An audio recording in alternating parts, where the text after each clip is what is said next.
Bismillahirrahmanirrahim. Alhamdulillah. Allahumma ati nafsi taqwaha wa zakkiha. Anta khairu man zakkaha. Anta waliyuha wa maulaha. Amin. Allahumma amin. Amma ba'du. Ikhwatul iman, ikhwatu fid din, a'azakumullah wa uhibbukum fillah. Usikum wa iyaya bitaqwallah faqad faza man ittaqa. Alhamdulillah ikhwan, dengan limpah kurnia daripada Rabbul Alamin, kita dalam majlis ta'lim, alhamdulillah. Selalu alim ulama kita akan bagi tahu pada kita ikhwan, kita pergi ke mana pun, bab apa pun kita belajar, dengan siapa pun kita belajar, kita akan jumpa satu tradisi ilmu. Kita baca buku Imam Ghazali pun sama, Ibnu Rajab Hambali pun sama, atau kita baca Imam Ibn Qayyim pun sama. Di mana sama? Tradisi ilmu. Pertama, mereka akan bagi tahu pada kita, walaupun berkali-kali kita masuk kuliah, kelebihan ilmu.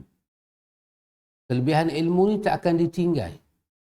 10 kali kita masuk kuliah, 10 kali itulah kita akan bercakap kelebihan ilmu, kelebihan ilmu. Kenapa? Kerana tanpa kelebihan, ilmu tak ada nilai. Kalau ilmu tu tidak ada kelebihan, dia tak ada nilai. Dalam bahasa Jawa dia kata value.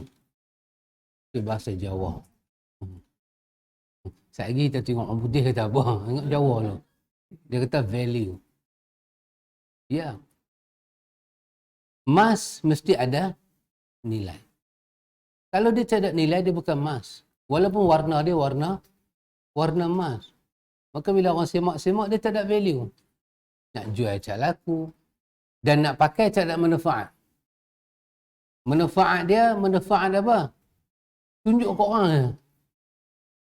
Dan kalau orang yang tengok kita itu, dia tengok dengan hasad dengki, kita pula akan tanggung mudarat. Maka berkali-kali para ulama kita, bila kita masuk dalam dewan kuliah, mereka akan bagi tahu fadilat ilmu. Dalam banyak-banyak fadilat ilmu ni, apa yang disebutkan oleh Allah sendiri, itu yang paling dahsyat. Itu yang paling dahsyat. Dalam surah Mujadalah, Allah guna perkataannya sangat unik. Sangat unik. Yarfa'illahu allazina amanu minkum wallazina utul ilma darajat. Sangat dahsyat. Perkataan ini sangat unik. Allah tak guna perkataan inna narfa'u, kami mengangkat. Tak. Tapi Allah guna perkataan yarfa'illah. Allah sendiri akan mengangkat. Oh subhanallah. Subhanallah. Sirah ini, sirah azim ini, sirah yang sangat dahsyat ini, menyebabkan ahli bahasa itu sendiri rasa terperanjat. Boleh ada sirah lagu ni. Allah akan mengangkat dalam bentuk apa? Bukan dalam bentuk satu saat, tetapi dengan fi'il mudhari'. Selagi ilmu itu lekat di diri kita, selagi mana kita di atas manhaj ilmu, Tuhan kata, yarfa'illah. Allah janji nak angkat. Sentiasa berlaku pengangkatan. Dan Allah tidak menyebut, yarfa'illahu allazina amanu minkum wallazina utul ilma darajah. Tapi Allah kata darajat. Dengan plural. Oh subhanallah. Artinya, hari ini kita belajar satu ilmu, hari ini kita belajar, besok kita belajar. Besok adalah hari yang lain daripada hari ini. Ilmunya kita belajar. Hari ini mengangkat kita ke satu derajat. Ilmunya kita belajar besok, diangkat kita ke derajat lain. Oh subhanallah. Tafsiran yang menarik daripada Abdullah bin Abbas. Sangat menarik. Sangat menarik. Dia kata satu derajat. Allah kata darajat. Bermakna bukan dua, bukan tiga. Bermakna tiga ke atas. Baru boleh pakai darajat. Darajatun, darajataini. Tapi darajat. Kata Abdullah bin Abbas, dia kata ada 7 darjat. Sebab langit itu ada 7. Setiap lapis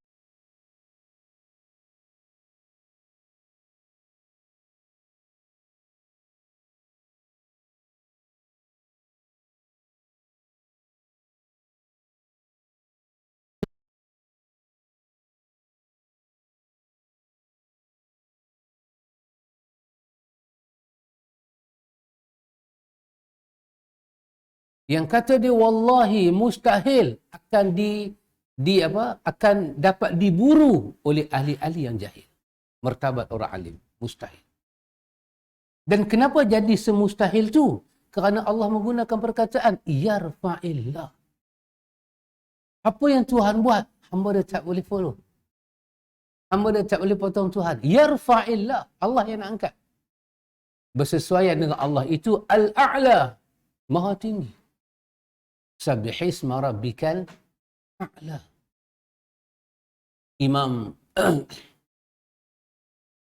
Imam Qurtubi rahimahullahu ta'ala dalam tafsir dia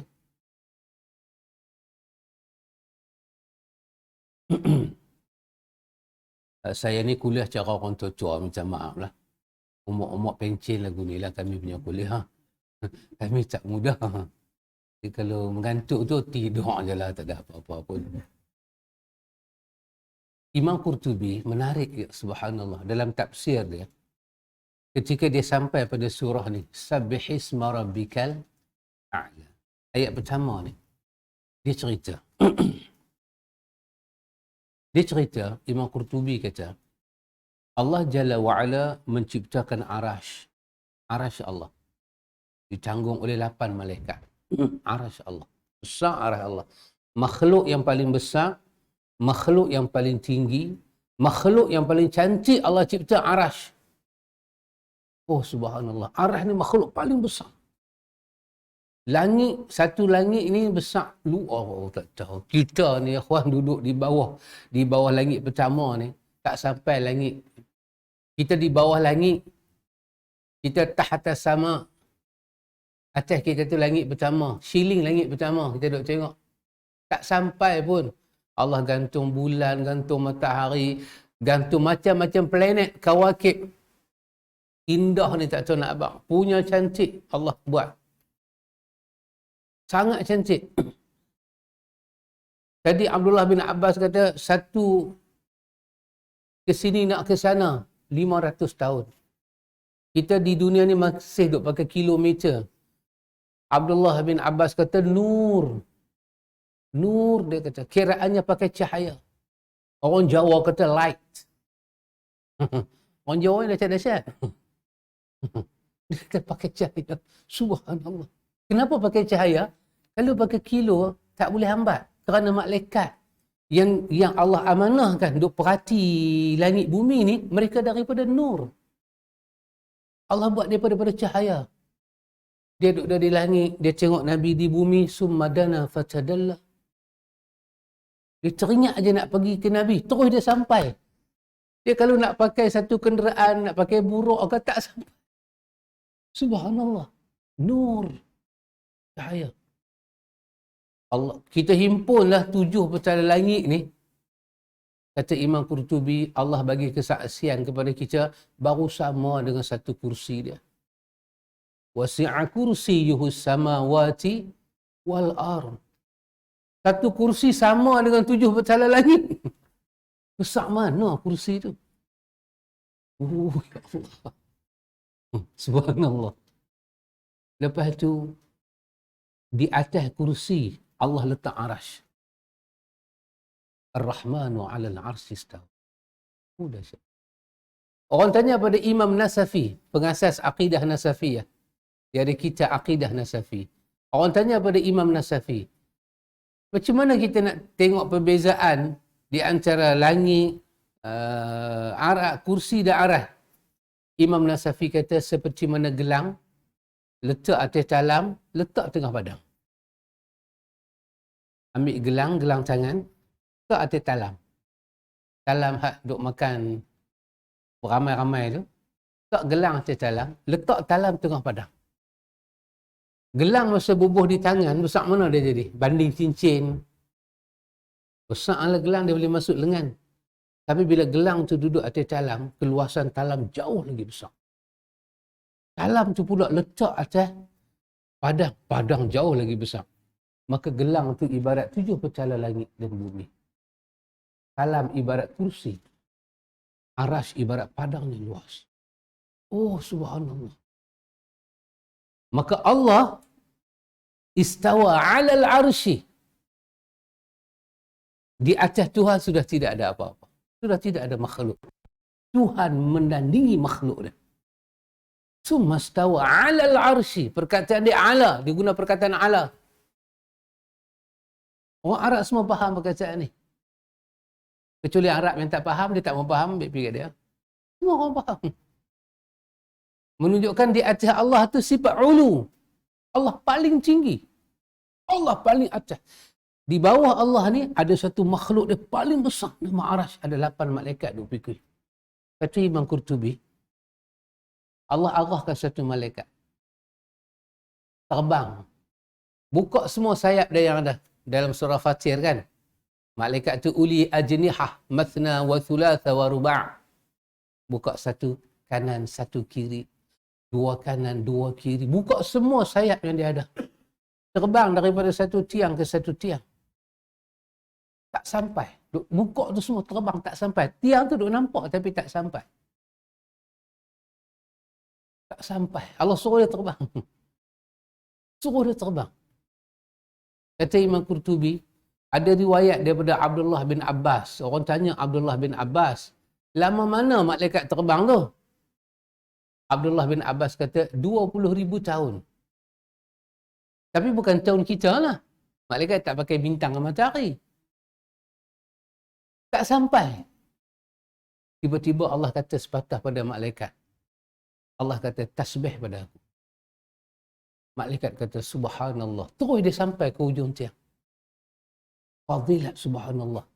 Maka dengan itulah kata Imam Qurtubi, Allah menurunkan ayat kepada Nabi. Sabbihisma rabbikal a'la. Tengok apa jadi di langit sana. Bila ada malaikat bertasbih. Dia sampai ke tiang. Yang dia berusaha 20,000 tahun dengan tenaga dia. Tak sampai. Tapi Allah menyampaikan dia. Maka Allah, Nabi kata, ij'aluha fi sujud. Nabi kata, kerana tempat kamu paling dekat dengan Tuhan dalam sujud, bacalah yang ni dalam sujud.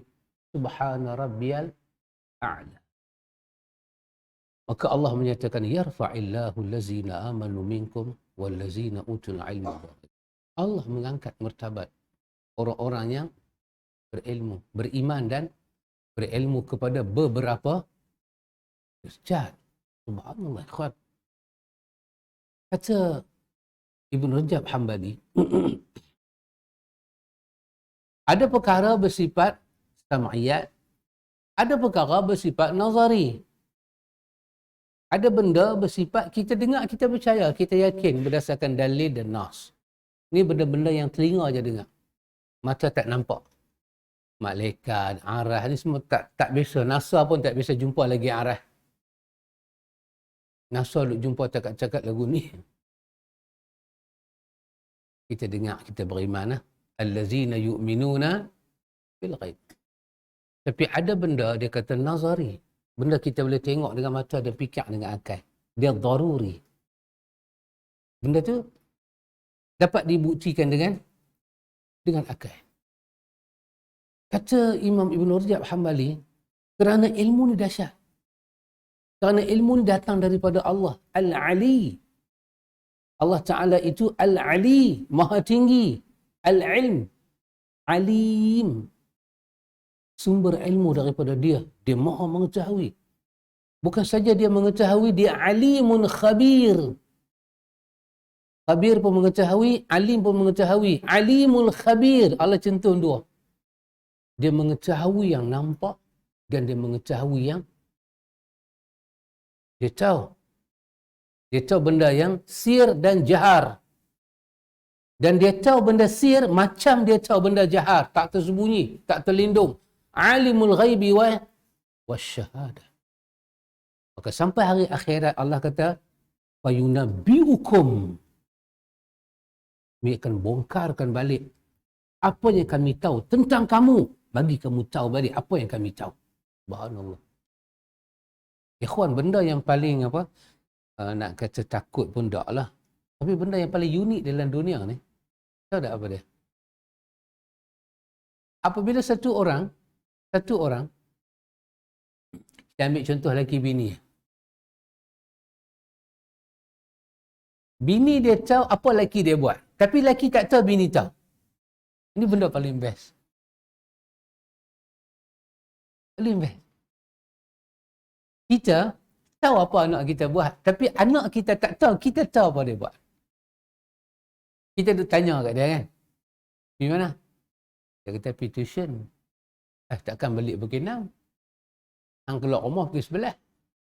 Dia kata hari ni yang pelajaran yang next week punya, cikgu bawa mai siap-siap.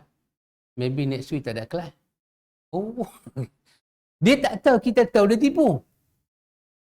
Kita dah soalan, dia nak tipu kita. Kita tahu. Dia tak tahu, yang tu paling best. Kaedah ini Allah guna dalam ayat ni. Fayunabbi'ukum. Kami akan cerita balik pada hampa apa yang hampa tak terlintas kami tahu selama ni pasal hampa. Dahsyat. Alim. Allah kata, aku tahu pasal hang. Khabir. Aku tahu apa yang hang tak tahu pasal hang. Allah Ta'ala ini Alamul Ghuyub. Dalam pengetahuan dia, ada lagi satu unik. Apa dia? Alamul Ghuyub. Benda yang ghuyub, ghaib. Ghuyub dengan plural. Allah tahu. Bukan pasal alam ni. Pasal alam Tuhan tahu. Ni nak ambil satu part daripada alam ni. Diri hang. Kata orang Jawa kan. Kita ni satu part daripada alam besar ni. Allah Ta'ala itu Rabbul Alamin. Kita ni satu unit yang tak tahu duk tak mana zarrah.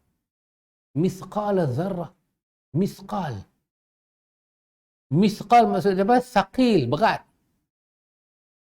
Mithqal, berat zarrah. Saya tak tahu zarrah ni berat mana. Tapi Allah guna perkataan berat. Orang boleh sebut atom, elektron, proton, apa lagi? Tadi naik perdana. Subhanallah. Dulu orang kata atom paling kecil dia ada elektron. Ada proton, dalam elektron ada proton. Lagi halus. Allah kata asghar min zalik. Lebih kecil daripada zarah pun. Aku ada makhluknya aku buat. Yang kamu tak tahu, aku tahu. Besar, lebih besar daripada zarah atau lebih kecil daripada zarah, aku tahu. Allah cerita dalam Quran. Allah kata fayunabbi'ukum. Aku cerita balik. Oh subhanallah. Ada satu cerita menarik. Ini cerita tabi'in. Nama dia Khalid bin Ma'dan. Menarik cerita ni. Khalid bin Ma'dan. Ada orang kata dia jumpa Muaz bin Jabal. Tapi kebanyakan orang kata dia tak jumpa. Kebanyakan orang kata dia tak jumpa. Tapi dia bercerita satu cerita daripada Ahlul Yaman. Orang kata Ahlul Yaman. Ini Ahlul Yaman bercerita. Orang nak sebut nama Muaz ni punya besar. Muaz bin Jabal ni punya besar. Sampai orang akan sebut Ahlul Yaman. Orang tak kata Muaz. Orang tak Ahlul Yaman bercerita. Maksudnya cerita tu siapa dia? Muaz. Punya besar Muaz di Yaman. Sampai dia dipanggil Ahlul Yaman. Oh dahsyat. Jabal. Dia bukan orang macam kita. Dia orang besar. Khalid bin Ma'dan. Dia kata, aku nak cerita pada kamu, dia kata, daripada Ahlul Yaman. Sama ada dia jumpa Muaz atau dia tak jumpa.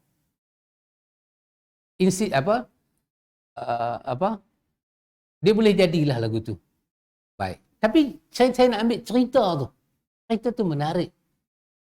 Cerita tentang bagaimana Tuhan menghisap manusia. Khalid bin Ma'dan, bila dia bercerita, dia seorang tabi'in. Bila dia bercerita, dia takut nak angkat kepala dia. Orang kata, kenapa Khalid bin Ma'dan ni? Macam Abu Hurairah kan? Dia bila nak cerita, akad nafas, rasa tak boleh nafas, tumbang dia. Nak cerita pula. Satu cerita besar yang pernah aku dengar daripada Nabi. Orang Kufah tanya kat dia. Angkat, tak lepas nak cerita, sangkut, nak tumbang. Oh, dahsyat.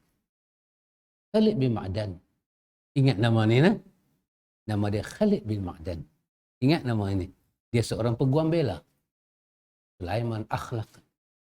Tapi tak dan terbela lah. Nak buat macam mana? Semua loya lari. Akhirnya manusia lari daripada manusia. Belum kiamat lagi. Lari daripada manusia. Jangan main-main, kawan. Allah boleh angkat martabat orang daripada rendah naik atas. Daripada paling atas jatuh serendah. Jangan main. Yusuf, siapa tak kenal Yusuf bin Yaqub? Orang pejatuh dia. Pejatuh sampai dalam mana? Sampai dalam telaga. Punya pejatuh dia. Kalau pejatuh cakap atas muka dunia ni, okey. Tapak kaki masih pijak tanah. Jatuh dalam telaga. Dalam tanah. Tapi Allah nak tolong dia keluar satu batu. Yusuf pijak atas batu. Orang nak bagi dia mati. Apa Tuhan buat? Apilah lalu. Lepas dal. Bukan dalca. Dalwin. Apa? Timba. Dia ingat ayat naik. Tengok-tengok. Yusuf naik. Allah. Tengok. Satu pihak orang nak berjatuh. Satu pihak Tuhan nak mengangkat. Apa Nabi kata kepada Abdullah bin Abbas? Kalau berhimpun seluruh umat nak bagi mudarat pada kamu. Dan Allah tak izin. Mudarat itu tak sampai pada kamu. Kalau semua berhimpun nak bagi manfaat pada kamu. Allah tak mau manfaat itu sampai. Tak sampai manfaat itu pada kamu. Keringlah kalam. Kering dah. Tulisan telah kering. Dan dilipat segala suhu. Tak akan berubah. La tabdila li al-qillah. Khalid bin Ma'dan tunduk kepala dia. Dia cerita. Khalid bin Ma'dan cerita yang saya kata menarik ni. Khalid bin Ma'dan. Ini diulang cerita balik oleh siapa? Oleh Abdullah bin Mubarak. Dalam kitab dia Az-Zuhd. Kita ulang balik. Abdullah bin Mubarak cerita balik. Dia kata an rajulin. Dia kata daripada satu orang. Khalid bin Ma'dan. Bercerita daripada Ahlul Yaman. Dengan linangan air mata. Bagaimana Allah membongkar hati manusia. Dia kata setiap lapisan langit ni Allah sediakan malaikat jaga. Sama ada nak sambut roh kita ataupun nak angkat amal kita. Hari Senin, hari naik di sisi Allah. Ikhwan, nak amal nak naik di sisi Allah senang tak? Malam saya dengan Ustaz Abdullah Iraqi duduk dengar dia sembang macam mana. Macam mana satu apa? Saya orang kampung, saya tak tahu benda ni semua kat Sima. Saya tak tahu. Orang kampung main KL jadi perak. Saya tak tahu. Macam mana cerita satu kerja dibuat oleh orang nak present kepada menteri. Macam mana dia punya table tu kena lalu. Kan? Macam mana ada cerita? Satu. Kadang-kadang menteri tak tengok lagi. 10 orang dah tengok. Maknanya bila sampai depan orang yang kita nak tuju benda tu, maybe sultan ke, agung ke, tu bila sampai kepada dia tu, telah diproses oleh bermacam-macam. Macam-macam tu lah. Macam-macam ada. Nak sampai kat dia. Kadang-kadang tak sampai pun kat dia. Ditolak oleh orang yang awal lagi.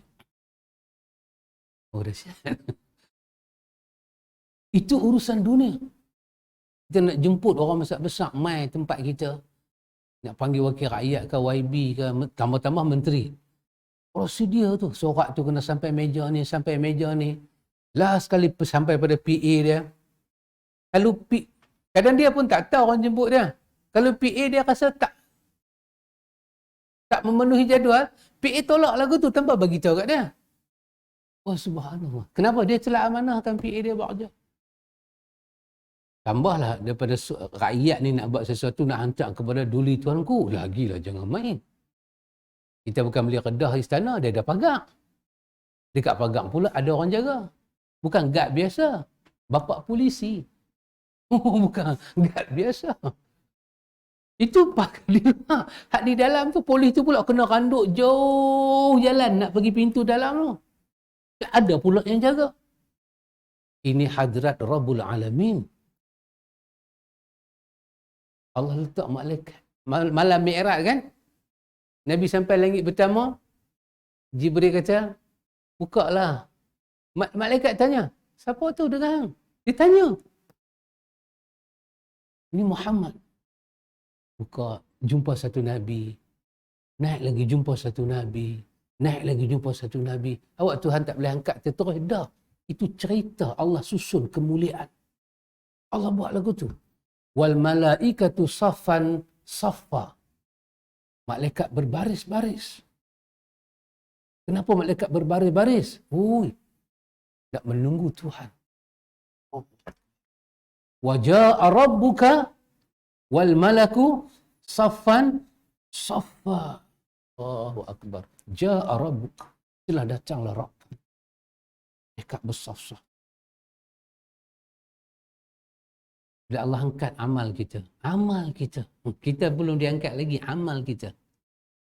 Nak amal tu, nak diberi pahala. Kita ni sentuh, kita buat ibadat kan. InsyaAllah pahala besar ni. InsyaAllah pahala besar ni. Semua Tuhan janji. Semua Tuhan janji. Tuhan nak bagi, Tuhan nak bagi. Tapi bila diangkat. Pasal tu ikhwan, saya teringat sampai bila-bila. Bukan kata saya teringat, kita akan ingat sampai bila-bila ikhwan. Apa dia? Manhaj qabul amal ni paling mulia yang diletakkan oleh Ahlus Sunnah. Paling mulia. Syekh Maulud Al-Hanafi kata paling mulia. Apa dia? Manhaj paling mulia dalam qabul ibadat ni. Dalam Allah terima ibadat kita ni, Allah telah meletakkan syarat paling mulia. Dua saja. Syarat inilah yang ada di sisi Allah. Bila amal apa saja naik, langit pertama, langit kedua, langit ketiga, nak sampai ke Tuhan, Tuhan nak terima, nak bagi pahala, Tuhan akan tengok dua syarat ni. Sama ada amal itu dibuat kerana dia, amal itu dibuat ikut tak kekasih dia. Itu saja. Lain dia tak mau tahu. Kalau amal tu dibuat kerana Tuhan, apa maksud dia? Itu bermakna Tuhan bedah hati kita habis. Tak boleh ada riak, sum'ah, ujub, hasad. Tak boleh ada benda-benda Tuhan tak suka bersifat khabaisul qalbi. Pencemaran jiwa. Tidak boleh ada. Dia telah letak manhaj paling mulia di sisi dia. Setinggi arah dia. Kita kena follow manhaj. Dan dia akan tengok. Zahir amalan kita buat itu. Sama tak dengan Nabi dia. Oh ya. Tidak ada yang ketiga, tidak ada yang keempat. Doa saja. Dan syarat ni bersesuaian dengan lafaz La ilaha illallah Muhammadun Rasulullah. Syarat mulia. Hanya orang jahil saja dia tak tahu nilai syarat ni. Khalid bin Ma'dan bercerita. Seperti mana yang diceritakan oleh Abdullah bin Mubarak. Bila amal hamba tu dibuat, cantik, elok dah amal tu naik. Kata amal tu naik. Sampai ke langit pertama. Ni bukan kita naik tu, amal. Amal. Ni secara perjalanan ruhi. Amal kita naik ke langit. Kita duduk di bawah, amal kita naik. Nabi kata ada orang beramal tak sampai tang tengkok pun dia baca Quran. Tak sampai tang kepala pun. Apatah lagi nak menembusi awan.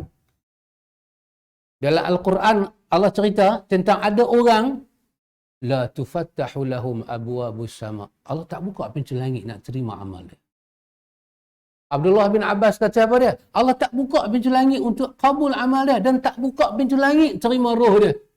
Apa jadi dengan dia? Jifah. Mislu jifah. Seperti mana bangkai busuk di dunia. Allah tak terima. Sudah syak. La tufattahu lahum abwabus sama. Kenapa Allah tak buka pintu langit? Kerana Quran sendiri bagi tahu dua sebab. Innal ladzina kazzabu biayatina wastakbaru anha la tufattahu lahum abwabus sama. Dia dusta Allah, dia sombong dengan Allah. Tak buka pintu langit. Tak akan diangkat amalnya. Tidak ada kabul. Yang adanya adalah mardud, ditolak. Bukan ditolak akhirat. Ditolak naik ke langit. Subhanallah. Naik amal kita. Naik. Ke langit pertama. Naik. Bila sampai ke langit pertama,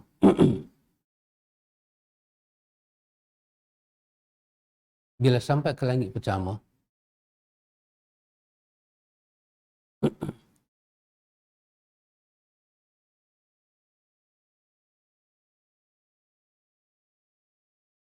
bila sampai ke langit pertama, digunakan perkataan hatta idza sa'idat bihi ila as-sama'i dunya zakatuhu wa katharatuhu. Dibawa naik ke langit pertama amal itu, maka malak al-muwakkil, malaikat yang diwakilkan Tuhan jaga langit pertama, tak mau terima. Tak mau buka. Dia tak mau buka pintu langit. Kenapa dia tak mau buka? Kerana pada amal ni busuk. Amal bau busuk. Dia semayang, dia puasa, dibawa semayang dia, dibawa puasa dia, dibawa semua, tapi bau busuk. Busuk macam bangkai. Mana boleh benda busuk naik ke langit? Maka dikatakan apa pada dia? Dikata sepatah kepada dia, idribu bihadzal amal wajha sahibih. Ambil amal ni semua, pergi lempak ke muka dia. Ni amal ke apa? Sampah ke ni? Kata Khalid bin Ma'dan, hampa tahu tak pasal apa jadi lagu tu? Kerana dalam Quran, Allah menyatakan, benda busuk ni benda apa? Benda ghibah. Ghibah. Ayuhibbu ahadukum an ya'kula lahma akhihi maitan? Sukakah kamu makan daging bangkai kamu? Kamu sukakah makan? Fakarihtumu. Itu kamu tak suka. Wattaqullah. Bertakwalah kepada Allah. Stop ibadat campur riba ni, kena stop. Busuk. Semayang tahajud, semayang malam, sedekah, infak. Ibadat sunat tak tinggal. Tapi ada riba dalam hidup. Allahu Akbar. Maka dikatakan apa dia? Dikatakan alla ad'a amalan man irtaban nas. Tak akan diterima satu amalan manusia yang campur di dalamnya benda busuk, riba. Semayang ada, puasa ada, zakat ada, semua ada. Campur riba. Semayang zahir, ya. Riba mengumpat. Riba. Riba. Dia orang tua-tua, gigi tak ada. Tak clear, makhraj tak clear. Riba. Riba. Orang putih kata mengunjing. Itu baru orang putih kata. Umpat je, mengata. Dalam banyak-banyak tafsiran ribah ni menarik yang dibuat oleh Ibnu Hajar Asqalani dan Imam Ghazali. Apa dia? Kita menyebut sesuatu tentang orang tanpa ada suatu keperluan. Ini menarik. Dia tambah satu perkataan, tanpa ada suatu keperluan. Maknanya jika ada keperluan, bolehlah. Dia masuk yang Nawawi sebut dalam Riyadhus Salihin tu, ribah yang dibenarkan, ribah yang mubah. Dia masuk ta'rif ribah, tapi tak ditulis dosa ribah. Tak menyebabkan amal kita sangkut. Tapi yang ni, dia kata, bighairi hajah. Ada keperluan. Kita bukan hakim, kita bukan lawyer, kita bukan mangsa, kita bukan saksi. Kita bukan yang dituduh, kita bukan menuduh, kita bukan polis, kita bukan askar. Kita tak duduk langsung satu dalam situasi itu. Cuma kita cakap, hanya orang kata, nak bagi cukup seminit. Kita cakap-cakap tu nak mangkit tak boleh lagi, seminit korang, ribah habis lah. Tak ada keperluan. Dan Imam Ghazali tambah apa dia? Masa kita cakap tu, niat kita dalam hati lebih nak menjatuhkan dia. Maka yang kita cakap tu semua benda betul, tapi melibatkan aib dia. Aib ni apa dia? Aib ni benda betul. Kalau benda tak betul, tak panggil aib. Benda tak betul, kita panggil fitnah. Buhtan. Benda kita reka-reka tu dosa lain. Aib ni benda betul. Benda betul. Tapi kita cakap di luar keperluan. Apa keperluan kita? Han tak dengar cerita. Kita, member kita yang main kuliah tu, yang mana? Orang-orang sama, kita bagi, kita perdekatkan muka bagi besar lagi. Ada, dia kalau main dia duduk belah kiri, yang tak ada belah kiri. Ujung ni. Dia sengak macam dia. Dia cakap orang. Dia sengak je. Han tak dengar cerita pasal dia. Perasaan dia kalau main dia satu macam sikit dia. Dia satu macam sikit dia. Dia main kuliah semua pakai Ray-Ban. Dalam kuliah pun pakai Ray-Ban. Dia tu lah. Awak dia pasal apa? Nak tangkap bahasa. Slow tu. Masa kita bagi tahu pada kawan tu, apa keperluan kita? Apa keperluan kita? Kalau kita nak menghati-hatikan dia, macam dia ni seorang scammer ke, dia ni penipu ke, so adalah keperluan. Tapi keperluan dia pada kadar dia lah. Tapi ni tak ada apa-apa. Saja orang tak tahu nak bagi tahu. Orang tu tak jegir kawan tu, kita tak puas hati nak bagi jegir juga. Tak ada keperluan apa pun. Tak apa pun. Why you buat benda tu? Itulah maksud dia. Riba. Quran letak di mana? Makan bangkai. Dan tengah kita duduk semayang, Allahu Akbar. Al-Fatihah. Kita hafal Ar-Rahman, sedap kita baca Ar-Rahman, duk ulang nikmat Tuhan yang mana nak dustakan. Kita rokok, masa kita rokok tu, busuk hati kita. Sami Allahu liman hamidah, busuk hati kita. Macam orang baru makan bangkai. Tuhan meluat tengok kita. Apa pun sandiwara hamba. Kata Khalid bin Ma'dan, aku takut nak cerita benda ni pada hamba. Tapi cerita ni dia kata masyhur daripada Ahlul Yaman. Dia kata. Sampai amal tu dibuang. Sebab dia bukan amal. Tuhan tak akan buang amal. Tuhan tak akan tolak amalan kita. Tuhan yang suruh kita beramal. Tuhan yang buat kita untuk ibadat. Mana boleh dia buang ibadat kita? Tapi kalau dia buang juga, bermakna bukan ibadat. Dia nak dua syarat. Kalau hang ibadat, mesti hang ikut cara Nabi aku. Kalau hang nak ibadat, mesti hang buat kerana aku. Bila dua ni tak ada, tu bukan ibadat. Hang duk pergi ikut apa-apa ni semua ni. Nabi aku seorang je akhir zaman, lepas dia tak ada orang dah. Dah aku suruh ikut dia seorang. Siapanya hang tak boleh faham benda ni? Dalam bukan kata dalam Malaysia, dalam dunia ni lampu merah satu je, kawan. Bila lampu tu menyala, kereta tak lepi. Orang apa? Orang bisu pun faham, orang pekak pun faham, orang pergi sekolah faham, orang tak pergi sekolah faham, orang tua, orang gila pun faham. Orang gila tak lintas. Lampu merah, orang gila tunggu sampai hijau orang lepi. Tiba-tiba kita beritahu, kena berhenti ke? What is it?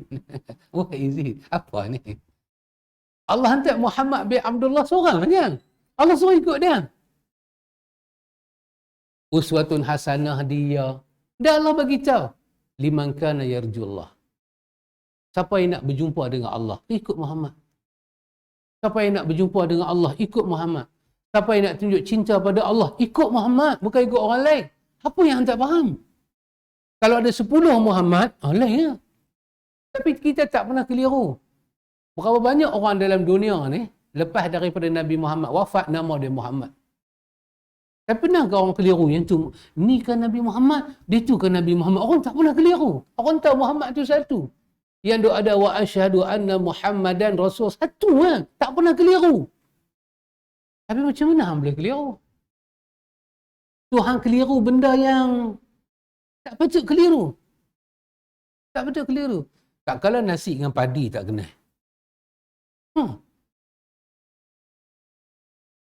Kita minta nasi, abang nasi sepinggan, dia buh kulit padi.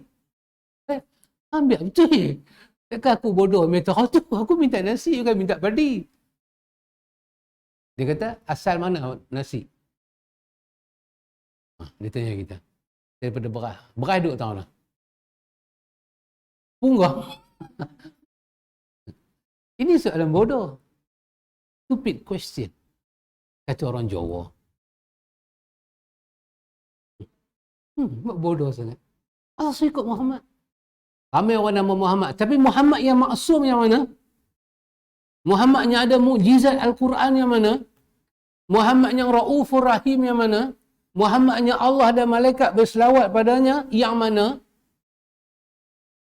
Muhammad yang disebut dalam azan tu yang mana? Wa asyhadu anna Muhammadar Rasulullah, azan kan?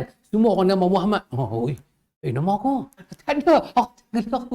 Nama aku. Dah. Semua tahu tu nama Nabi Muhammad. Macam mana hang boleh keliru hang pergi ikut orang lain? Ini benda yang tak patut dikelirukan. Kerana Allah. Apa yang nak dikelirukan? Saya melakukan semata-mata kerana Allah. Kita buat sesuatu kerana sesuatu. Hati kita kuat. Kerana sesuatu. Antu nak mai pagi ni, nak mai sini. Kerana nak mai. Teringat nak mai di sini, nak mai.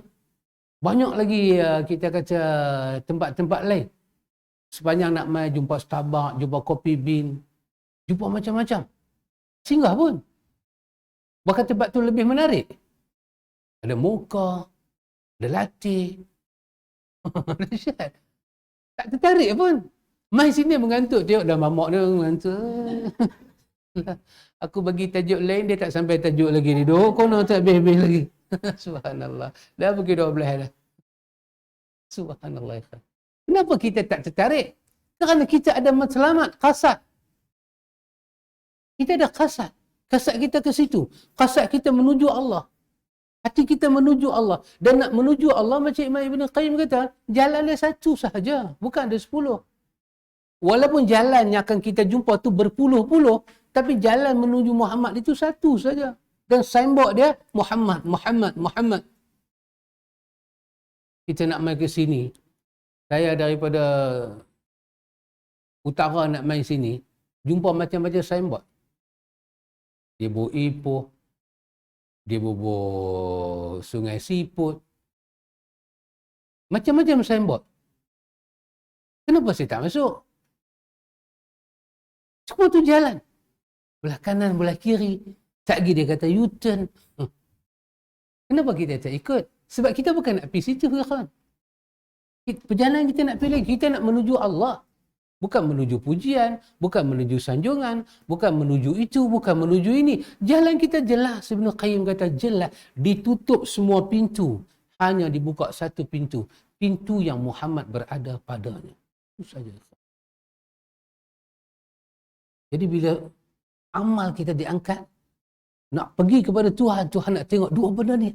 Muatan amal kita tu, zahir dan batin, ada tak? Naik pertama lagi, ribah, benda yang dilarang oleh Tuhan dan Muhammad. Allah tak benarkan. Dia merosakkan hati. Muhammad berkali-kali bagi tahu jangan, jauhi. Tiba-tiba ada. Maka Imam Ghazali guna perkataan apa?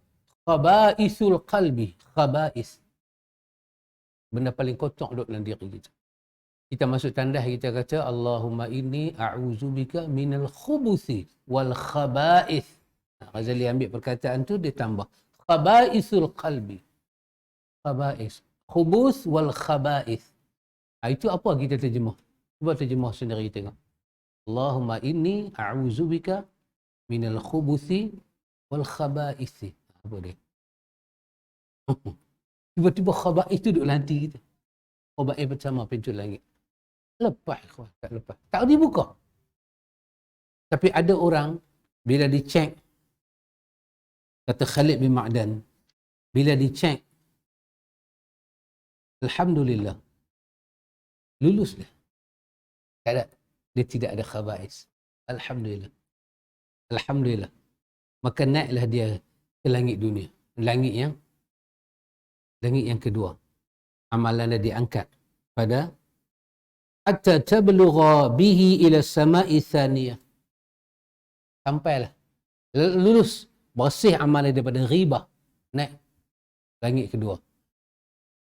Bila naik langit kedua, fayaqulu lahum al-malak al-muwakkalu biha qifu wadribu bihazal amal wajha sahibih. Innahu arada bi'amalihi 'arda dunya. Bila pergi ke lapisan langit yang kedua, jauh tu amal kita berjalan, ikhwan. 500 tahun pakai cahaya, amal kita boleh naik. Ya Allah. Lepas itu jawapan kita akan jumpa di akhirat nanti. Amal kita bermusafir menuju Tuhan. Hari-hari kita buat amal. Hari-hari diangkat. Isnin diangkat, Khamis diangkat. Isnin diangkat, Khamis diangkat. Nabi kata, aku sukalah puasa. Biar amal aku diangkat. Allah kesian tengok aku. Allah rahmah dengan aku. Amal kita diangkat. Bila sampai langit kedua, lulus. Hak pertama lulus. Sampai langit kedua, dikatakan kepada ni, ambillah amal ni, buanglah atas muka dia. Kenapa? Arada bi'amalihi arada dunia. Dia menjual ibadat dia dengan habuan dunia. Dia nak dunia. Dia bukan nak Allah, dia nak dunia. Dia tukar harta dunia. Yabi'u bi'aradin minad dunia. Dia jual amal dia dengan dunia. Dia ada jual beli. Subhanallah khan. Kenapa? Tak memenuhi syarat. Syarat yang Nabi ajak tu. Oh subhanallah. Apa dia? Tengok. Satu contoh diberi pada dia, kata Khalid bin Ma'dan, innahu kana yaftarikhu 'ala an-nasi fi majalisihim. Dia ni satu orang yang menunjukkan banyak kelebihan dia dalam satu majlis. Dia angkat diri dia. Dia bawa satu contoh, satu cerita. Seorang berjalan sampai ke Kufah. Sampai dia nak jumpa seorang alim. Dia katakan di situ ada alim besar. Bila dia sampai situ, dia jumpa. Alhamdulillah dia berjaya jumpa. Maka dalam duk sembang dengan orang alim, dia tanya apa abang? Dia kata, abang baik. Sihat kan? Kata, saya sihat. Alhamdulillah. Lepas dia tengok kawan tu cengkung kan. Muka cengkung, badan macam lusuh sikit. Dia kata, Tuan Syekh sakit kan? Macam keadaan Tuan Syekh macam ni lama ke? Macam sakit. Anak murid dia turun jawab. Anak murid dia kata, Tuan Syekh ni tak apa sihat. Dekat 10 tahun dah. Dia tak apa sihat. Dia macam ni lah. Malam tak boleh berapa nak tidur sangat. Sakit. Bila anak murid jawab lagu tu, Tuan Syekh tu tambah sepatah. Dia kata, saya selama 10 tahun ni tak boleh tidur, selama tu saya sembahyang malam. Dia tambah satu. Kawan yang dengar ni, dia bangkit, dia tinggalkan Syekh tu. Orang tanya ke dia, kenapa tinggal? Dia kata, Azza rajul mura'i. Dia kata, ni bukan orang alim. Ini orang yang menunjukkan amal dia. Oh, subhanallah. Tengok. Dia punya garis tu tipis sangat. Latif. Halus sangat. Perbezaan dia. Tetapi langit kedua, dicek kita jual dah. Bukan kita jual dengan benda-benda dunia. Kita jual dah dengan niat dunia yang lain. Allah nak amal itu ikhlas, murni untuk dia. Untuk dia. Tak mau untuk orang lain, untuk dia. Kadang-kadang kita bagi hadiah kat bini-bini kata, untuk saya ke? Aku bagi kat hang, untuk hang ke? Tak dia tanya, untuk saya ke? Dia tanya, orang lain dapat tak lagu ni? Tak, aku beli kat hang seorang ke? Bini bagi kat laki, laki tanya, for me ke? for you lah. Tak silap lah. Tak silap apa? Dalam dunia ni ada orang kembang. Ada orang kembang. Biasa jumpa. Ustaz Ali biasa jumpa orang kembang. Kembang betul. Orang panggil kembang siam. Kembang betul. Kembang seiras. Macam saya dengan Ustaz Allah. Kembang betul. Orang tengok orang tak tahu biasa. Kembang. Kembang. Kembang macam mana pun ikhwan. Mak dia tahu mana keluar dulu, mana keluar kemudian. Hidung sama, mata sama, pipi sama, bentuk face sama, perangai sama, mau pergi bagus lagi, baju pun sama. Masa dia duk membesar tu, kelucu-lucuan tu, kita nanti tengok, sama kembar. Sama. Ya. Niat kita yang menyeleweng ni, dia kembang dengan ibadat sama. Tapi kerana Tuhan pencipta amal, dia kenal. Ditolak langit pertama, kedua.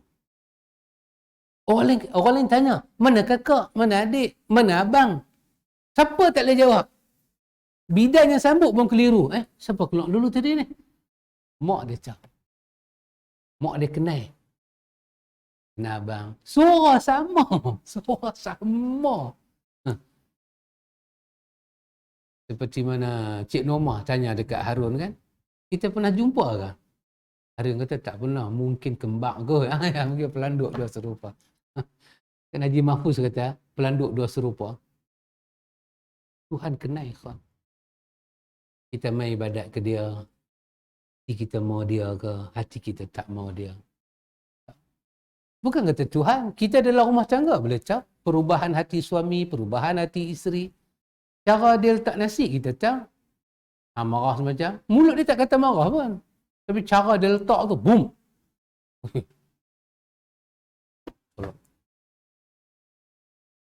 Dia tolak nasi tu, nasi boleh lompat. Oh, bayang. Nasi tu naik. Mamak kedai pun tak buat lagu tu. Dia buat. Dia kata, pasal apa? Apa tak kenal pula hari ni? Syok tak mana-mana. Tak ada apa? Tak ada apa, tak kalah sampai nasi melompat. Dia kata, pergi cek mata. Dia suruh kita cek mata. Tahu. Kita panggil sekali cara dia jawab, kita tahu. Kita panggil dia sekali, ayang. 9 kali kita panggil, sekali baru dia jawab. Tak ada apa-apa kata. Dia kata, okey lagi lah. 9 kali. Nak kena makan ubat rengkong dah hilang suara-suara bila dia panggil. Oi, belah sekali panggil, woi, pekak lah. Dia kata pakai mikrofon lah, bagi satu flag dengar. Dia nak kata tak ada apa-apa. Mana boleh tak ada apa-apa? Mesti ada apa-apa. Tuhan tahu kita, ikhwan. Kata Imam Qurtubi, ketika dia menafsirkan ayat, wa inna alaikum lahafizin kiraman katibin ya'lamuna ma tafa'alun. Imam Qurtubi kata, masa dia tafsir ayat ni, Allah buat pada kita hafizin, malaikat jaga. Kiraman katibin. Dia tahu apa kita buat. Imam Qurtubi kata, sifat malaikat ni dia tak tahu benda ghaib. Dia tak tahu apa. Dia tak ada. Benda ghaib ni Allah yang tahu. Tetapi Allah bagi istimewa kat malaikat ni satu. Bila kita buat amal, hati kita ni ada benih kerana Allah. Kata Imam Qurtubi, ibadat kita tu dia keluar satu aroma wangi. Dengan itu malaikat kata, kerana Allah ni. Bila satu ibadat keluar daripada hati kita, ibadat tu keluar dalam bentuk masam. Kan Allah kata dalam Quran, pada hari orang kufur pada Allah bangkit akhirat, muka jadi apa? Hitam legam. Wahai dalam dunia putih seolah. Mungkin dia Arab, mungkin dia mana-mana kan. Putih seolah. Bangkit akhirat hitam. Yang hitam pula bangkit putih. Esok pakcik tak kenal saya. Saya kata siapa ni? Saya kata ai lah pakcik. Ai yang mana? Putih dah. Hampa pula hitam, mampu ya apa? Tapi yang hitam ni orang jahat ke orang baik? Ditanya kepada mereka, akafartum? Masa duduk dan dunia ni kufur ke? Busuk, muka hitam. Quran kata, wa nasuqul mujrimuna yauma izin zurqa. Zurqa saya maksud dia biru. Tapi zurqa, sirah bacaan dia, biru nak jadi hitam, lebam nak jadi hitam. Zurqa. Orang tengok takut. Kenapa? Perubahan tu bukan pasal penyakit. Bukan pasal heart attack. Perubahan itu kerana jiwa yang kufur pada Allah, yang merubah fizikal dia. Maka bila hati kita ni ikhwan, ada khabaisul qalb, amal yang keluar daripada hati yang busuk, akan membentuk busuk. Sampai malaikat tahu, bukan kerana Allah ni. Kerana inna Allah Ta'ala taibun la yaqbalu illa taibah. Dalam riwayat Muslim, Allah indah, cantik, maha baik. Dia tak terima melainkan yang indah, yang baik saja, yang wangi-wangi saja Tuhan nak. Oh subhanallah. Maka dia ni dalam satu majlis itu dia ada menjual niat dia kerana Allah. Buang amalan dia. Kata Khalid bin Ma'dan, ada orang lepas langit kedua. Cantik amalan dia, bersih elok dah. Masuk langit ketiga. Dibawa sedekah dia, puasa dia, semayang dia, Allahu Akbar. Bila sampai ke situ, langit ketiga, 2 lapis dia lepas. Masuk langit ketiga, wadribu bihazal amal wajah sahibi. Malaikat langit ketiga kata, buang amalan dia. Wahai 2 langit dia lepas. Pasal apa? Dikatakan kepada dia, innahu kana yatakabbaru 'ala an-nasi fi majalisihim. Dia ini satu orang yang takabur. Kibr, satu perasaan duduk dalam hati. Takabur, tunjuk perasaan tu bagi keluar. Dia mutakabbir. Sombong. Sombong asal duduk dalam hati, nama dia kibr. Kan Nabi kata sombong 2 kan, dari Muslim. Tolak kebenaran, hina orang. Tolak kebenaran, hina orang. Tolak kebenaran, hina orang. Batarul haq wa ghamtun nas. Hina orang. Hina, daripada dia hina tu, ghamtun nas. Daripada sekecil-kecilnya dia pandai hina pada orang sampai sebesar-besar benda. Semua dia pandai orang lekeh. Dia ada benda ni. Ada benda ni kat diri dia. Maka, apa Nabi sebut dalam riwayat Muslim? Nabi kata, la yadkhulul jannata man kana fi qalbi mithqala dharrah min kibr. Nabi kata, tak bau syurga. Masuk syurga, Nabi kata. Orang yang dalam diri dia ada seberat zarah sombong. Dia suka tolak kebenaran. Dan dia suka hina orang. Oh ya Allah. Asal duduk dalam hati. Pandang hina, pandang selekeh. Dia tak cakap, kibr. Bila dia tunjuk, maka kita kata takabur. Maka dia dapat mutakabbir. Orang yang ada sifat-sifat. Oh ikhwan, subhanallah. Maka Nabi kata dengan sombong, Nabi kata, bukan kata sifat dia. Kalau kita pakai pakaian tu, boleh jadi sombong. Tinggalkanlah pakaian tu. Khuyala kan. Betul orang pakai labuh kan, isbal. Isbal. Itu kerana orang hari tu, dia nak pakai baju dia mahal-mahal, dia habaq kata duit dia banyak. Dia orang kena pegang kot belakang.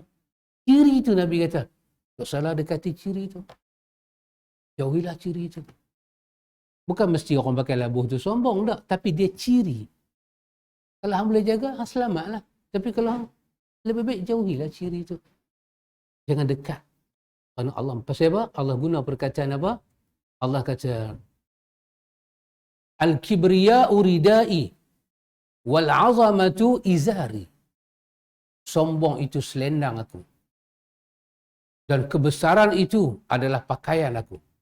Siapa yang mengambil 2 benda ni daripada aku tuntut di akhirat esok. Kenapa hang ambil? Aku boleh sombong. Aku ada semua. Hang ada apa? Ada orang amal dia naik. Lepas langit ketiga, naik langit keempat. Masa naik langit keempat tu dia kata, ui, amal itu jadi macam mana ikhwan? Yazhu wal kawkabu durriyu walahu dawiyun. Amal dia tu ikhwan, gilang gemilang, cantik. Lepas 3 langit. Masuk langit keempat. Bila sampai ke langit keempat, wadribu bihazal amal. Kenapa? Kerana masuk langit keempat, ditolak. Kenapa? Kerana dalam hati dia ada al-ujubu. Ujub. Semua ni khabaisul, penyakit hati. Oh dah Syekh. Wujud. Apa makna wujud? Kita terjemah apa wujud? Cakap kita duduk belajar, wujud ni kita panggil apa? Ni ada budak lah. Oh. Tu bayang takkan orang tua-tua ambil kasut tu ke? Mesti budak. Baby kalau budak, baby orang tua-tua kena marah. Budak-budak baby.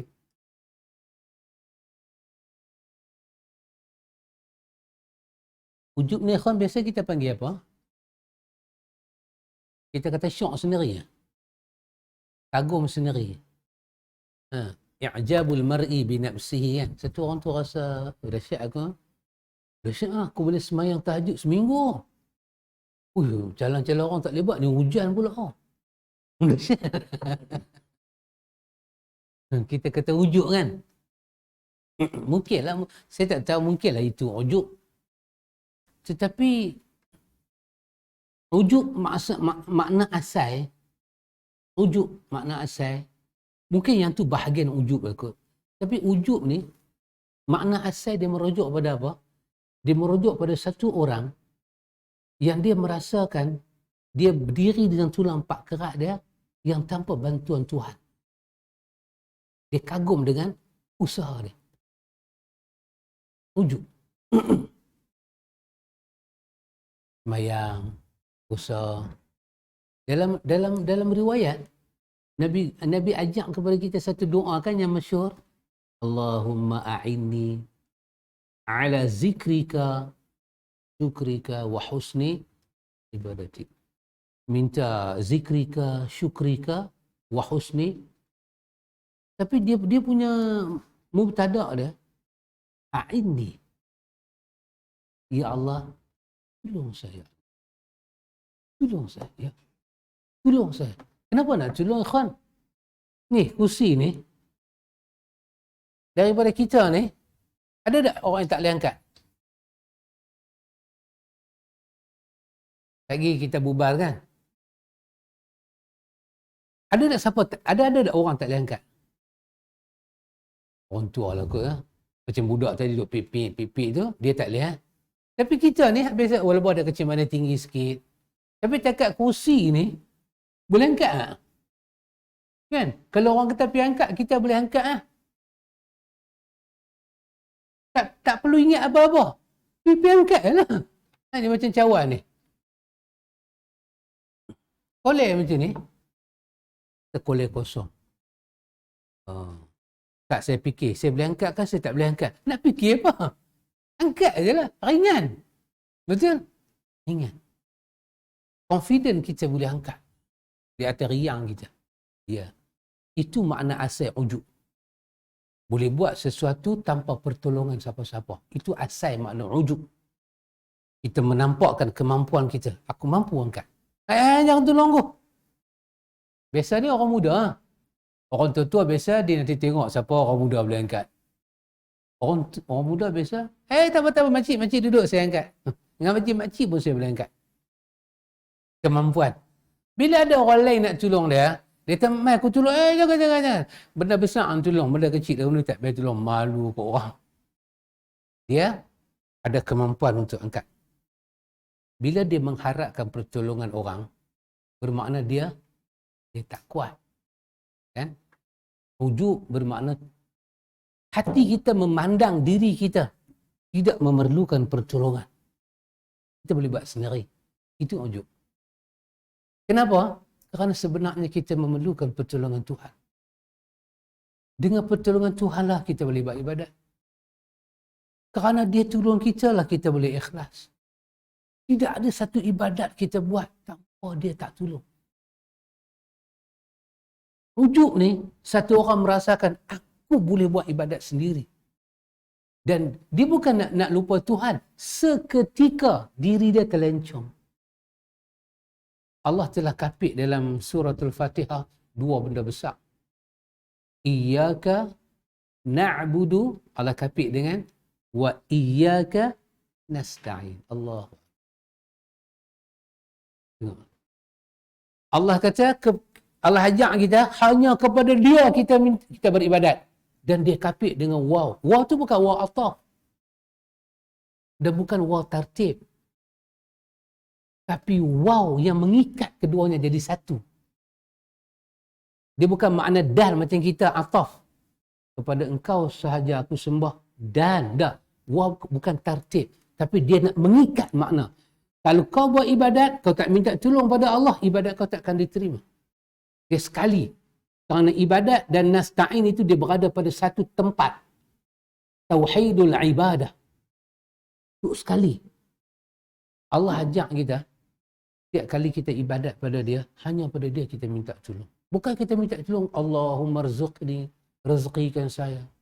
As'aluka ya Allah, saya minta. A'udzubika, lindunglah saya ya Allah. Dah. Tetapi minta tolong pada Allah. A'inni ala zikrika. Tolong saya ingat pada engkau ya Allah. Kenapa Tuhan kita perlu Tuhan tolong? Kau ada lidah, ada suara, sebut ajalah. Tak. Tanpa pertolongan Tuhan, kalimah yang Nabi kata ringan di mulut, okay? Berat pada mizan dan dikasihi oleh Ar-Rahman. Ringan saja Nabi kata. Kalau Tuhan tak tolong, tanpa taufik dia, kita tak boleh sebut. Ujub, merasakan tanpa pertolongan Tuhan, aku boleh makin ibadat. Ini sifat ujub. Bukan dia bercakap dalam bentuk kagum diri saja. Itu bahagian dia. Tapi asal makna ujub macam ni. Tak boleh, kawan. Kita sebelum ibadat minta tolong pada Allah. Lepas ibadat minta tolong lagi sekali. Rabbana taqabbal. Tolonglah terima pula ya Allah. Tolonglah ya Allah, terima pula ya Allah, innaka antas samiul alim. Hang mengetahui, hang dengar ya Allah. Allahu akbar. Bila sampai langit keempat tadi, tengok-tengok ibadat yang dia buat tadi ada ujub. Ada orang lepas. Alhamdulillah, masuk langit kelima. Naik ke langit kelima. Cerita daripada Khalid bin Ma'dan. Daripada Abdullah bin Mubarak, daripada Khalid bin Ma'dan. Naik dia ke Sama'il Khamisah. Cantik kan? Bayang dah lepas 3 langit. Cantiklah ibadat dia, hebat. Masuk langit kelima dia sangkut. Kenapa? Dikatakan bukan sahaja wadribu bihazal amal wajha sahibi wahmiluhu fi atiqih. Kau balin benda ni pitang muka dia, kau gantung semua sampah ni tang leher dia. Kenapa? Dikatakan kepada dia, ya'khuzu fadlan min ibadati kana yahsuduhum wa yaqa'u fihim. Dalam diri dia ada apa? Ada hasad. Tak naik pula. Imam Nawawi bawa dalam Riyadhus Salihin hadis innal hasadu ya'kul al-hasanati kama ya'kul an-narul hatab.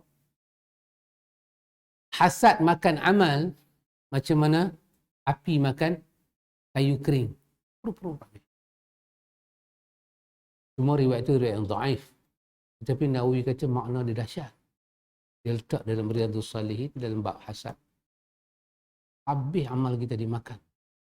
Habis kita angkat apa ke Tuhan? Naik dalam bentuk apa tadi? Naik dalam bentuk semayang, zikir, itu, ini. Yahsudu man ta'allamu wa ya'malu bimithli amalihi. Dia dengki pada orang yang belajar macam dia, orang yang beramal macam dia. Dia marah sangat kelebihan tu ada pada orang. Dia tak suka, dia mau dia seorang. Allah. Ada orang lepas langit kelima ni. Bila dia lepas langit kelima, lagilah amalan berseri-seri. Lahu daw'un ka daw'i syams min salatin wa zakatin wa hajjin wa umratin wa jihadin wa siyamin. Berseri-seri badan dia macam cahaya matahari tu. Wow, cantik. Naik. Naik ke mana? Naik langit ke-6. Sampai langit ke-6. Malaikat kata, apa ni? Hampa bawa apa main ni? Hampa tahu tak kawan ni? Apa ada kat dia? Innahu kana la yarhamu insanan qat min ibadatillah asabahu bala'un aw maradun bal kana yashmatu bihi. Allah. Khalid bin Ma'dan kata, masuk langit ke-6, disemak apa dalam hati kita? Dalam hati kita ni ada tidak ada rahmah. Rahmah. Innahu kana la yarhamu insan. Dia tak pernah kesian pun kat orang. Ada orang ni asabahu bala'un aw marad. Ada orang ni ditimpa dengan musibah, ditimpa dengan macam-macam penyakit, bal kana yashmatu bihi, bahkan dia ni satu orang yang yafrah bi musibatil insan. Dia tak tolong, dia tak teringat nak tolong, tak ada simpati. Bahkan dia kata lagi kat atas, dia seronok pula. Tapi dia semayang, dia menghadap Allah.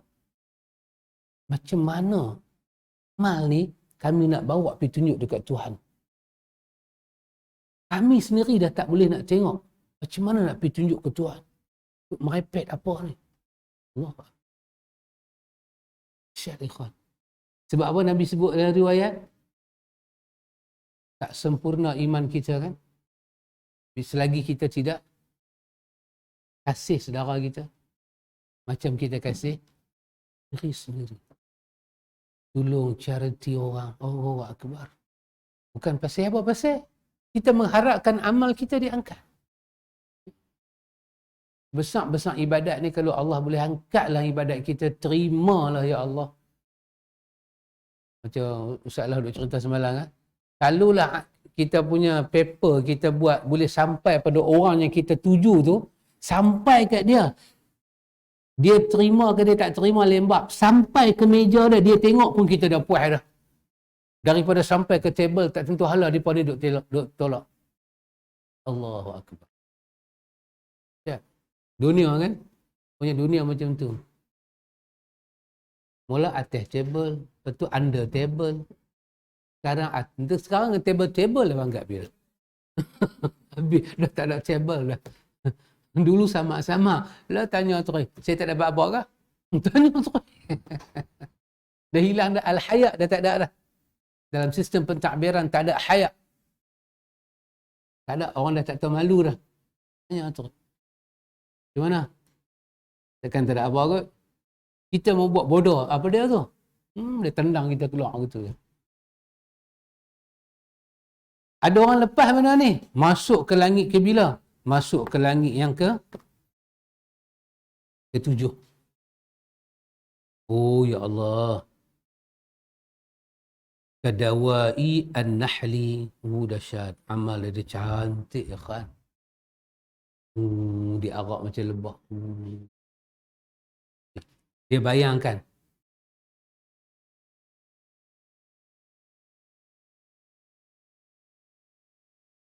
Bila sampai ke langit yang ke-7,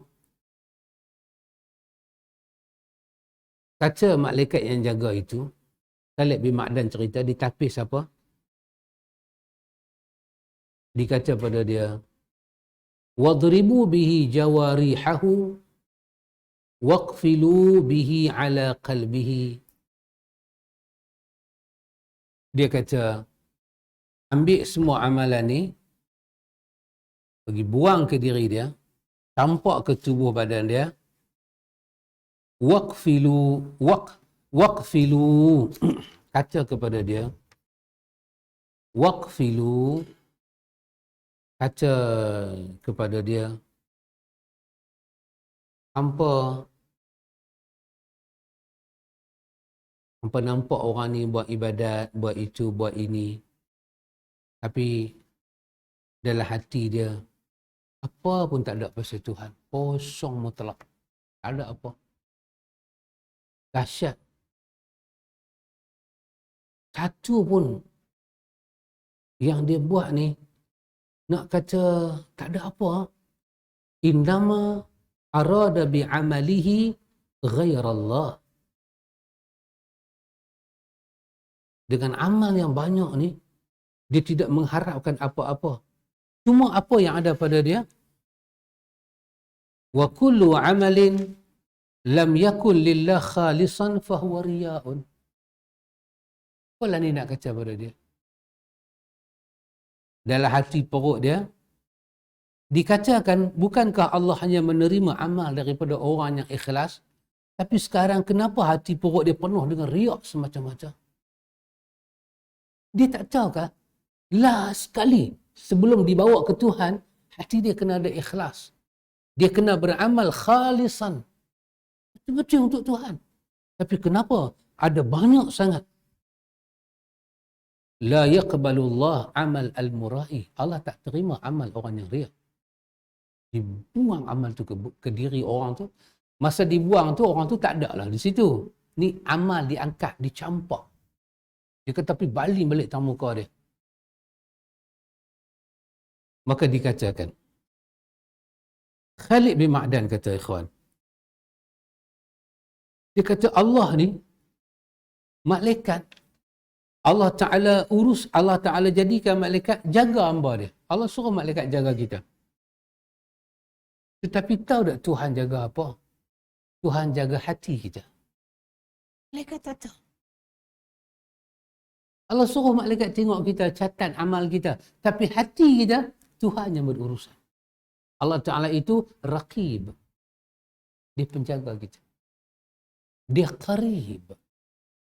Dia dekat dengan kita. Min hablin warid. Dia lebih dekat daripada orat kita sebelah ni.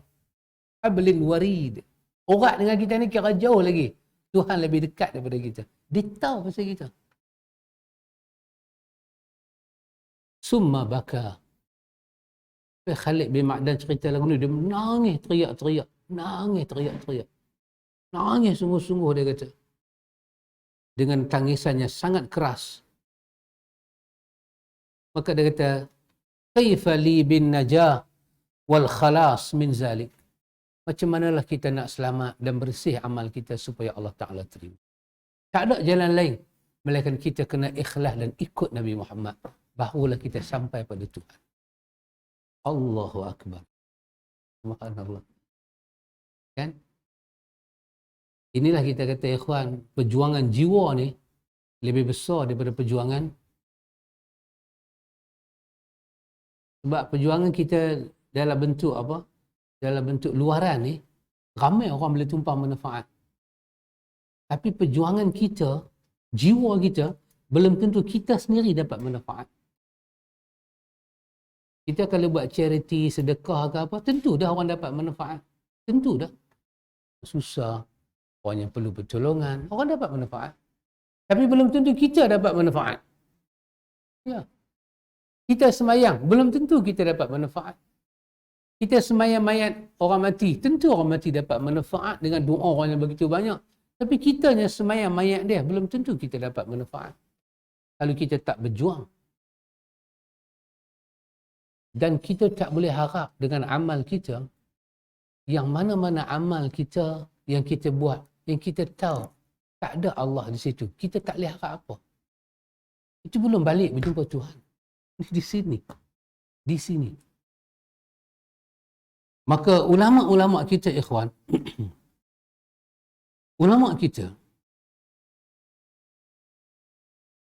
yang memberi penjelasan kepada kita ni, ikhwan, tentang perkara ini, ulama kita kata, tengok, al-khabaisul qalb al-muhlikat.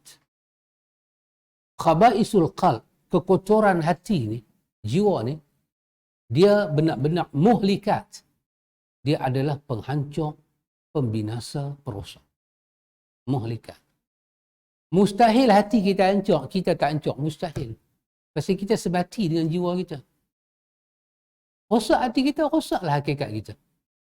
Maka dia kata, dalam banyak-banyak perkara yang menjadi penghancur, ada 3 penyakit hati yang dia dikatakan sebagai amir untuk semua penyakit hati buruk. Dia ni 3 serangkai ni, dia memang ketua betul. Dia pun ni 3 ni kalau ada, lingkup hati kita. Yang lain semua nanti main. Dia pemimpin. Apa dia? Al-hasadu, war-riya'u, wal ujub. 3. Malaysia. Presiden, naik presiden, setiausaha. 3 je.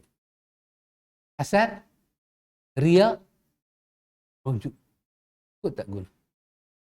Yang ni 3 ni dipanggil umul khaba'is. Induk bagi khaba'is, kotak jiwa. Ada 3 ni, hak lain semua nanti masuk mai. Ada lagi 7 nanti mai kat belakang nanti. Maka apa dia kata? Ijtihad fi tathhir qalbun minha.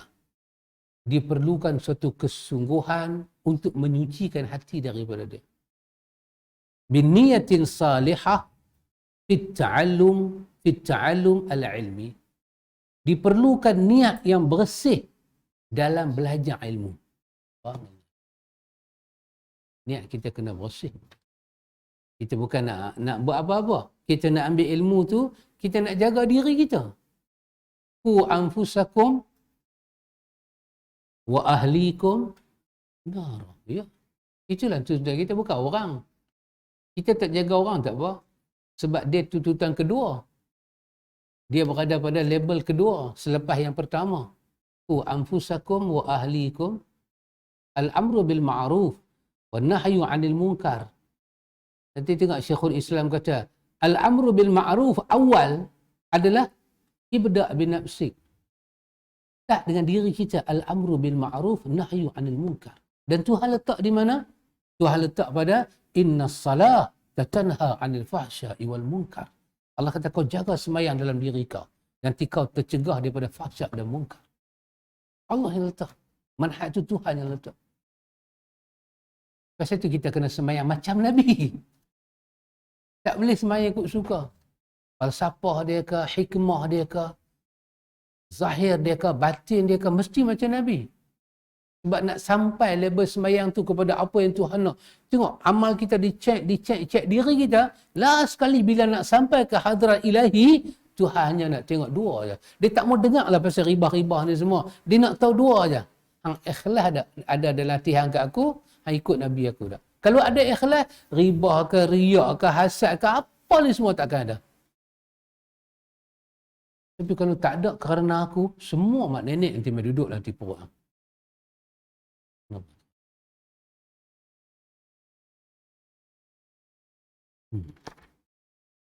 Kita takat tu pun dah penat dah, ikhwan. Dia penat ni tu penat tahu mana? Penat bila kita fikir diri kita, dia penat. Fikir pasal orang syok tak penat. Kita fikir orang syok. Orang tu tak cukup, orang ni tak betul, syok. Kita boleh pegang pen, pegang kertas. A4 tu bagi kita tak cukup 1 rim tu, mau 2 rim. Tapi bila kita tulis pasal diri kita, dah sekali kita tertidur ni, apalah aku nak tulis. Sampai tak tahu nak tulis. Kita belum ada ibtidak, belum ada permulaan. Nak balik berjumpa Rabbul Alamin. Kita dah melangkah, jiwa kita ke lain. Ya subhanallah. Pasal tu ikhwan, kita jagalah diri kita elok. Ngaji elok. Mengaji, yang bila kita mengaji, kita boleh nampak diri kita, bukan nampak orang. Mengaji macam tu. Dia tazkiyah diri kita, dia polish. Bila kita duduk depan cermin, kita nampak kita. Kan ada orang duduk depan cermin, dia tak nampak kan dia. Pasal apa? Cataract. Jadi dia kena buang laput mata. Cermin tu cantik dah cuci. Tapi kerana ada selaput di mata. Tarik, buang. Doktor buah balik benda lain. Lepas 2 minggu. Oh, cantik tengok. Dia tengok muka kita. Ui, aku ke ni? Ui. Kita nampak. Itulah ilmu. Yang Abdullah bin Abbas kata apa tadi? Derjat. Ilmu pertama sekali apa dia?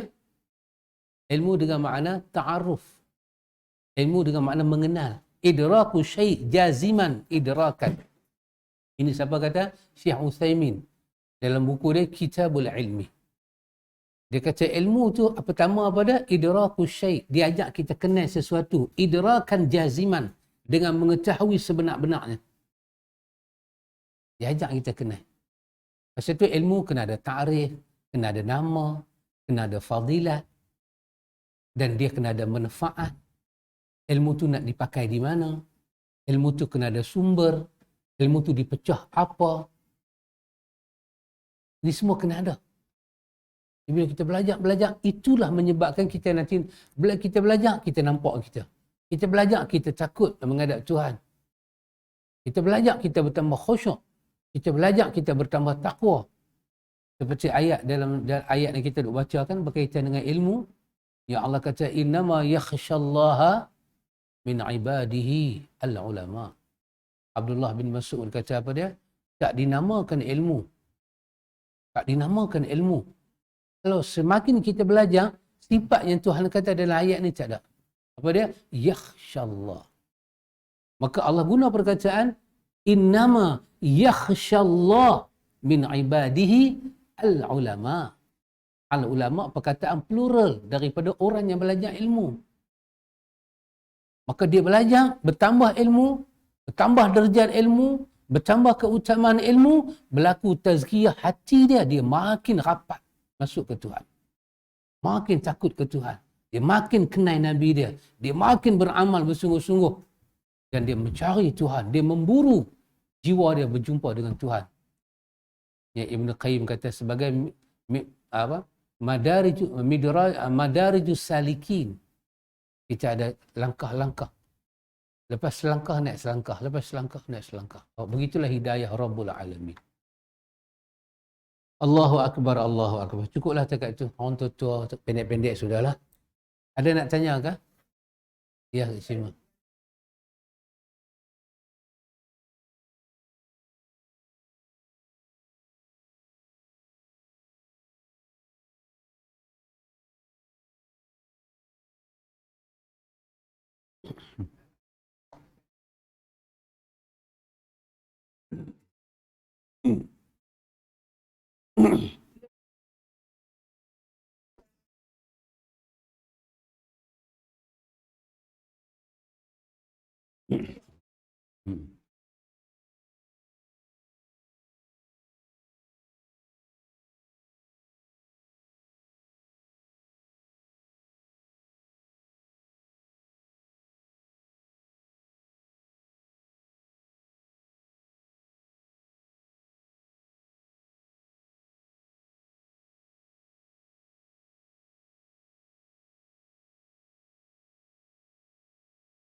Wallahu ta'ala alam. Mungkin betul. Mungkinlah. Mungkin betul. Mungkin kurang tepat. Kerana kalau kita tengok dalam manhaj tazkiyah. Manhaj tazkiyah, Ahlus Sunnah, dia guna kaedah apa dia? Dalam penyakit hati ni, yang mana sebutan Nabi yang paling dahsyat? Bila Nabi sebut penyakit hati, ada hasad, ada dengki, ada ujub, ada riya, ada takabur. Bila Nabi sebut penyakit ni, kemudian Nabi gandingkan dengan sejauh mana kemurkaan Tuhan. Balasan Tuhan. Di situlah kita akan tengok ibtidak dia, permulaan dia. Kalau kita nak macam tadi, kita nak kata dia bermula dengan ujub. Boleh. Tapi kita kena cari hadis. Bila sebut ujub ni, apa Nabi ganding dengan ujub? Ujub, apa Nabi ganding dengan ujub? Nabi kata muhlikat. Nabi kata salasun minal muhlikat. 3 perkara yang pasti merosakkan manusia. Salah satu yang Nabi kata, i'jabul mar'i binafsihi. Satu orang tu ujub dengan diri dia. Tapi lepas tu Nabi tak sebut apa. Macam Nabi sebut kepada sombong. Nabi sebut pada sombong, Nabi bagi takrif sombong, Nabi bagi apa itu sombong, dan Nabi sebut apa jadi dengan sombong ni. Apa? Tutup pintu syurga. Maka sombong lebih tinggi daripada ujub. Kerana Imam Zahabi sebut Muqaddimah Al-Kabair, apabila Allah bertubi-tubi menghentam sifat itu, menunjukkan sifat itu paling dibenci oleh Tuhan, maka dia akan melahirkan sifat-sifat yang lain. Itu satu cara kita nak kenal pasti dalam manhaj tazkiyah ni. Yang mana? Riya. Bila sebut riya, Nabi guna perkataan paling menakutkan. Nabi kata syirkul asghar. Yang Nabi tak guna dekat ujub. Nabi guna dekat riya. Tadi takabur tadi Nabi guna perkataan tak masuk syurga. Tapi bila Nabi guna perkataan tak masuk syurga ni, sama macam Quran guna. Quran kata siapa yang bunuh satu orang, man qatala mu'minan muta'ammidan fajaza'uhu jahannama khalidan fiha wa ghadiballahu alaihi. Siapa yang pergi bunuh satu nyawa orang beriman dengan sengaja, apa balasan dia? Dia akan masuk neraka Jahannam, kekal selamanya. Allah guna perkataan tu, kekal selamanya. Ulama tafsir kata, macam mana kalau orang Islam bunuh orang Islam? Kerana ayat Quran kata, masuk neraka Jahannam, kekal. Sedangkan adakah orang Islamnya kekal dalam neraka? Yang kita tahu kekal ni syirik. Tapi Allah guna perkataan kekal. Ulama tafsir beritahu, kekal di sini yang diguna perkataan ini untuk menunjukkan betapa murkanya Tuhan pada perbuatan tu, dan nak habaq kata betapa lama tempoh duduk dalam neraka macam kekal. Tapi dia akan keluar balik. Tapi Allah guna perkataan kekal. Kenapa? Nak bagi takut. Dahsyat kalau hang buat benda ni. Nanti kena laknat Tuhan, murka Tuhan, masuk neraka Jahannam. Dan neraka yang diancam tu Jahannam. Bukan neraka pada orang Islam, pada orang kafir mutlak ni. Bila Nabi sebut orang yang sombong, Nabi kita tak masuk syurga aja. Tapi tak sebut Jahannam. Tetapi untuk orang riak, Nabi sebut perkataan syirik, apa yang orang kafir nak kena? Ahli syirik akan masuk neraka Jahannam, tak keluar dah. Maka Nabi kata orang yang buat ibadat, dalam ibadat dia ada riak pada Allah. Maka Nabi kata syirkul asghar. Perkataan mengerikan, bukan kata asghar. Syirkun itu mengerikan. Kenapa Nabi kapit riak dengan syirik? Itu ulama bahagi. Syirik ada 3.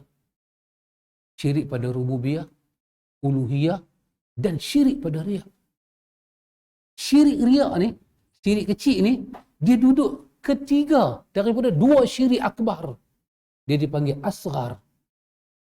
Kewujudan dia lebih menakutkan daripada ujub. Sebab Nabi tak kapit ujub ni dengan apa-apa. Cuma sebut ujub itu dosa. Tapi tak kapit dengan apa-apa. Riak, tadi, takabur, dan beberapa sifatnya lain, Nabi kapit dengan benda yang sangat dahsyat. Maka saya kata, kita balik pada manhaj tu, kita kena tengok di mana asal dia, dan macam mana kita nak kenal pasti Nabi susun tu macam mana. Kalau kita tengok kepada ulama tu, tak sama lah. Kalau ulama aliran khalaf, disusun cara dia. Kalau ulama aliran sebelah salaf ni, dengan manhaj salaf, disusun cara dia. Jadi, itulah yang kita kena pasti itu dulu untuk sebelum kita buat keputusan lah. Tapi, mengetahui betapa dahsyatnya ujub itu satu benda yang sangat penting. Sangat penting untuk kita. Supaya kita tak pergi lebih jauh. Maka pasal itu dikatakan al-jahlu tu lawan dia al-ilmu. Al-ilmu lawan dia al-jahlu. Bodoh ni.